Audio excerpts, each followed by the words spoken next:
ರೀತಿಯಲ್ಲಿ ಮಹಾನ್ ನಾಯಕರ ತಲೆದಂಡ ಆಗ್ತದೆ ಅನ್ನೋ ಸುಳಿವು ಸಿಗ್ತದೆ. ನೋಡೋಣ, ಈಗಾಗಲೇ ರಾಷ್ಟ್ರೀಯ ನಾಯಕರು ಯಾರು ಪಕ್ಷದ ಚೌಕಟ್ಟಿನೊಳಗೆ ಮಾತಾಡಲ್ಲ, ದಾರಿಲಿ ಬೀದಿಲಿ ಮಾತಾಡ್ತಾರೆ, ತಮಟೆ ಹೊಡ್ಕೊಂಡು ಓಡಾಡ್ತಾರೆ, ಅಂತರ್ವರಿಗೆ ಪರವಾಗಿ ಅಂತರ ವಿರುದ್ಧವಾಗಿ ಶಿಸ್ತು ಕ್ರಮ ನೋಟಿಸ್ ಅನ್ನು ಕೊಟ್ಟಿದ್ದಾರೆ. ನಮ್ಮ ರಾಷ್ಟ್ರೀಯ ನಾಯಕರು ಯಾವ ಸಂದರ್ಭದಲ್ಲಿ ಯಾವ ತೀರ್ಮಾನ ಮಾಡಬೇಕು ಅದನ್ನ ನಿರ್ಣಯ ಮಾಡ್ತಾರೆ. ಇಲ್ಲಿ ಏನಾಗಿದೆ, ಮಾಧ್ಯಮ ಸ್ನೇಹಿತರು ವಿನಂತಿಯನ್ನು ಮಾಡ್ತೀನಿ, ಮಾತಾಡಿದ್ರೆ ವಿಜಯೇಂದ್ರ ವರ್ಸಸ್ ಅಂತ. ವಿಜಯೇಂದ್ರ ಒಬ್ಬ ವ್ಯಕ್ತಿ ಅಲ್ಲ, ಭಾರತೀಯ ಜನತಾ ಪಾರ್ಟಿ ರಾಜ್ಯದ ಅಧ್ಯಕ್ಷರು. ಇಲ್ಲಿ ರೇಣುಕಾಚಾರ್ಯ ಅಥವಾ ನಾಗರಾಜು, ಮರುಸ್ವಾಮಿ, ಸಪ್ತೀರ್ ಶಂಕರ್, ಜಗದೀಶ್ ಚೌಧರಿ ಅಂತಲ್ಲ. ಇಲ್ಲಿಯ ಮುಖಂಡರುಗಳೇನು, ಭಾರತೀಯ ಜನತಾ ಪಾರ್ಟಿ ಸನ್ಮಾನ್ಯ ಯಡಿಯೂರಪ್ಪನವರು ಸೈಕಲ್ ತುಳಿದು ಸ್ಕೂಟರ್ನಲ್ಲಿ ಓಡಾಡಿ ಹೊಡೆತ ತಿಂದು ಕೆಳಗಡೆ ಬಿದ್ದು ಪಕ್ಷವನ್ನು ಕಟ್ಟಿದಂತ ಬೆಳೆಸುವ ಮಹಾನ್ ನಾಯಕ, 4 ಬಾರಿ ಮುಖ್ಯಮಂತ್ರಿ ಆದರೂ ದಕ್ಷಿಣ ಭಾರತದಲ್ಲಿ. ವಿಜಯೇಂದ್ರ ಈಗ ಚಿಕ್ಕವರಂತ ಹೇಳ್ತಲ್ಲ ನೋಡಿ, ಯಡಿಯೂರಪ್ಪನವರು ರಾಜ್ಯದ ಅಧ್ಯಕ್ಷ ಆಗಿದ್ದಾಗ ಅವರಿಗೆ ಕೇವಲ 45 ವರ್ಷ ವಯಸ್ಸಾಗಿತ್ತು ಅನ್ನೋದು ಮರಿಬಾರದು.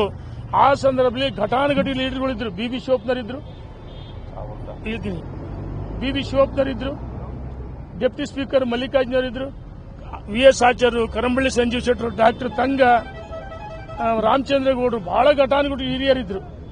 ಅವರು ಬೆವರು ಸೂರಿಸಿ ಪಕ್ಷಕ್ಕೆ ದುಡಿತಾ ಇದ್ರು. ಆ ಎಲ್ಲ ತಪಸ್ಸಿನ ಪ್ರತಿಫಲ ಯಡಿಯೂರಪ್ಪನವರು ಅಧ್ಯಕ್ಷರು ಮಾಡಿದ್ರು. ಯಡಿಯೂರಪ್ಪನ ಪಕ್ಷವನ್ನು ಕಟ್ಟಿ ಅಧಿಕಾರಕ್ಕೆ ತರಲಿಲ್ವಾ? ಭ್ರಷ್ಟಾಚಾರದ ಹೋರಾಟ ಮಾಡಲಿಲ್ಲ? ಬಹಳಷ್ಟು ಜನ ಹಿರಿಯರಿದ್ರು, ಯಾಕೆ ಬೇಕು ಕೊಟ್ರು ಅವರಿಗೆ? ನೋಡಿ, ಇವರು ವಿಜಯೇಂದ್ರ ಅವರ ವಯಸ್ಸಲ್ಲ, ಅವರ ಅನುಭವ, ಅವರ ಸಾಮರ್ಥ್ಯ, ಇಡೀ ರಾಜ್ಯದಲ್ಲಿ ಅವರದೇ ಒಂದೊಂದು ವ್ಯಕ್ತಿತ್ವ ಇದೆ.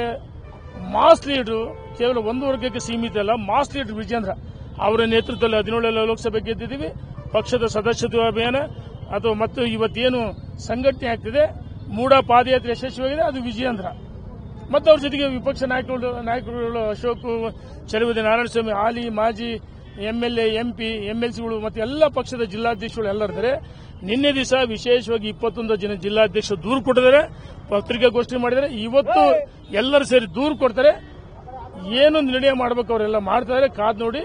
ಇದ್ರ ಜೊತೆಗೆ ನೋಡಿ, ಕಾಂಗ್ರೆಸ್ನಲ್ಲಿ ಎಷ್ಟೇ ಒಡಕಿದ್ರು, ಸಿದ್ದರಾಮಯ್ಯ ಮತ್ತು ಡಿ.ಕೆ. ಶಿವಕುಮಾರ್ ಮಧ್ಯೆ ಸಂಘರ್ಷ ಇದೆ. ಆದರೆ ಬೀದಿಲಿ ಮಾತಾಡ್ತಲ್ಲ, ಒಳಗಡೆ ಆಂತರಿಕ ಯುದ್ಧ ನಡೀತಿದೆ. ಮುಖ್ಯಮಂತ್ರಿ ನಾನಾಗಬೇಕು ಅಂತ 16 ಜನ ಕಾಯ್ತಿದ್ದಾರೆ.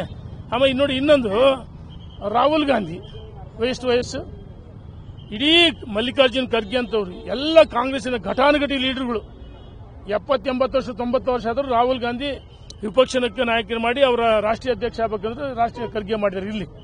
ಆದರೆ ರಾಹುಲ್ ಗಾಂಧಿ ಕಿರಿ ವಹಿಸಿದ್ರು. ಕಾಂಗ್ರೆಸ್ನವರು ಎಷ್ಟು ಜನ ಘಟಾನುಘಟಿ ಲೀಡರ್ಗಳಿಗೆ ಒಪ್ಪಿಗೆಂದರೆ ನೋಡಿ, ಅವರಲ್ಲಿ ಎಷ್ಟು ನಮ್ಮ ಭಾರತೀಯ ಜನತಾ ಪಾರ್ಟಿ ನರೇಂದ್ರ ಮೋದಿ ಅಂತ ಸದೃಢ ನಾಯಕತ್ವ ಇದೆ. ಯಾವ ಸಂದರ್ಭದಲ್ಲಿ ಏನು ತೀರ್ಮಾನ ತಗೋಬೇಕು ತಗೊಂತಾರೆ.